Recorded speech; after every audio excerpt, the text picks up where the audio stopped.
Mae'n ddydd y Cadoediad, yn ddydd i gofio pan fe ddath y Rhyfel Mawr i ben, ac rydyn ni yma yn Ysgol Penydre ym Merthyr Tydfil, gyda dros 1,000 o ddisgyblion yn cynnal gwasanaeth goffa arbennig iawn.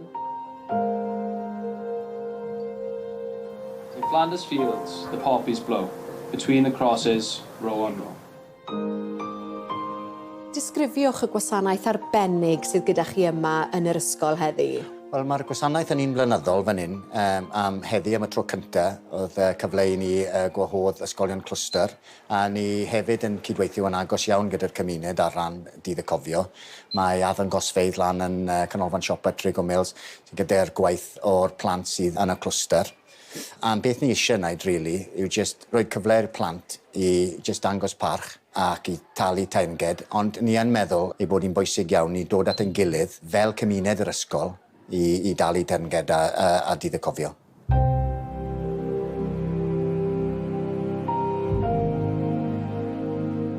Dydw i ddim yn credu bod pobl ifanc heddiw yn deall popeth am rhyfel.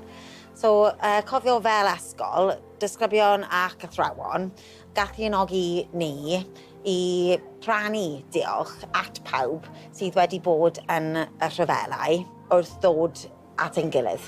Mae'n mor bwysig ein pobl ifanc yn cael y cyfle i gydnabod dewr da ac aberth y rhai sydd wedi gwasanaethu ein gwlad. Chythen athro yma yn yr ysgol, ond ych chi hefyd yn gynfilwr. Do, bues i yn y fyddin am 5 mlynedd ar 20 yn gynnwys cyfnodau hir yn Gogledd Iwerddon, Bosnia, Irac ac Afghanistan. Mae'n fraint i fi i fod yn y byd addysg a chael cyfle i sbonio yn disgyblion pa mor bwysig yw Sul y Cofio, a pam mae 2 funud o ddistawrwydd, a pam mae pawb yn gwisgo pabi. A hefyd, o fy mrofiad i, bach o hanes am ymgyrchedd y ffluoedd arfog ers y ryfeloedd byd. Mae disgyblion yn sicr yn gwybod beth ydy arwyddocâd y palbi.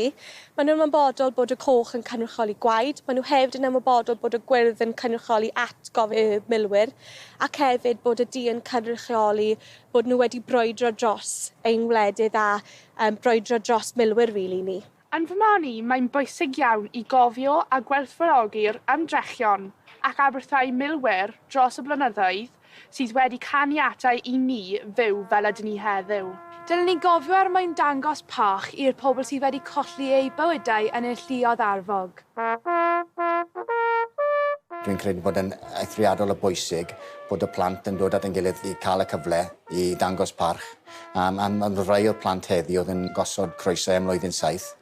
Wedi wneud lot o ymchwil a nhw'n gosod croes heddi i cofio rhai o teuluoedd sydd wedi wrth gwrs talu yr aberth eithaf yn y gorffennol.